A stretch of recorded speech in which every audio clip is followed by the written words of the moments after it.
Hey guys, so done with the little nature montage. Here's some lifting. This is a summary of the past 2 weeks of lifting, both my heaviest weeks of this training cycle. Currently starting a deload week as I talk to Eric Helms, my coach, and decide what's next. I'm doing a deadlift invitational, competition-wise, in late May, and then of course the path is still towards Worlds. So what I've got shown here is a few heavy workouts. I did 650 on squats for 3 sets of 2, which was planned at 3 sets of 3, and then an AMRAP with 665, I believe, which I only got 1 rep. So all of these are huge PRs. But the thing that I mainly want to talk about is the fact that when you train by yourself, as I kind of mentioned in a previous video, you can really tend to get in your head, and you can tend to do things that you don't otherwise want to do. You can second guess yourself in ways that I would never have thought, especially as the weights are heavy and you're kind of getting into new territory.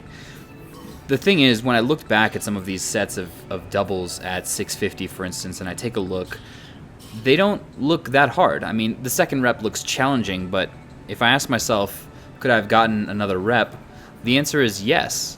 So, you know, it would be good to get out of my home gym during some of these heavy sessions, or find a way to train with someone who's able to say to me, you've got another rep, to just be able to combat those thoughts that can sometimes steer you away from new territory.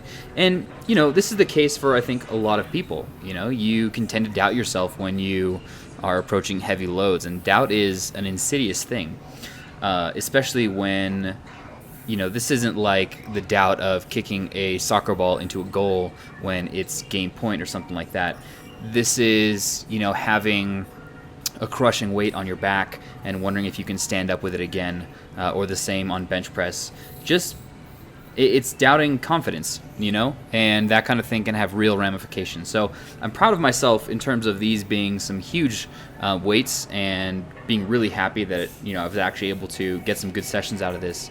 But I discovered some things about myself just in terms of my, you know, my combating my brain. So this was, I think, my last warm-up, and this was the testing day where I was hoping to work up to 665 for maybe a double, maybe a triple. I finished that, I'm like, all right, it's cool. And then I badly misgrooved this rep. And at 1 rep, I decided to call it.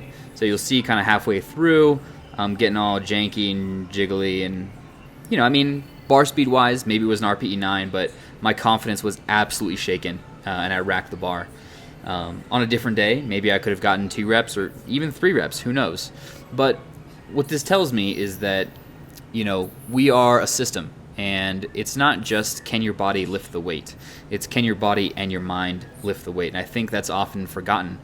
And my hope is that in 2017 and going forward, that sports psychology becomes a bigger part of what it is to coach athletes, myself included. I think there's a lot of valuable lessons to be learned there and to be passed on to other people, that I think can really just help round out athletes for the better. You know, in the same way that there's this genetic puzzle. And, you know, coaches used to say, well, either you've got it or you don't. I'm hoping that some of that attitude transfers over to the mind. Instead of this, you've got it or you don't. It's the attitude that we can train these ideas. You know, we can get better at preparing ourselves for visualizing, for approaching heavy loads. And that it's not just practice, it's something that we can do dedicated work towards. We can learn more about ourselves, and that can transfer directly towards our abilities to perform. So that's really all I wanted to get at this. What we will take a look at now is the doubles that I did the week before.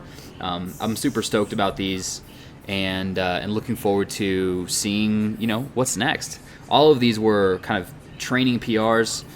My best competition squat was 690, so I'm kind of just looking forward to kind of inching that up, staying healthy as I go along, staying as a 105 kilo lifter, and just kind of doing my best in that regard.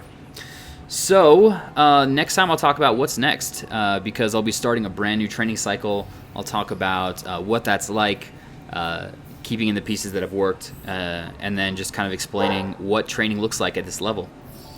Thank you very much, guys.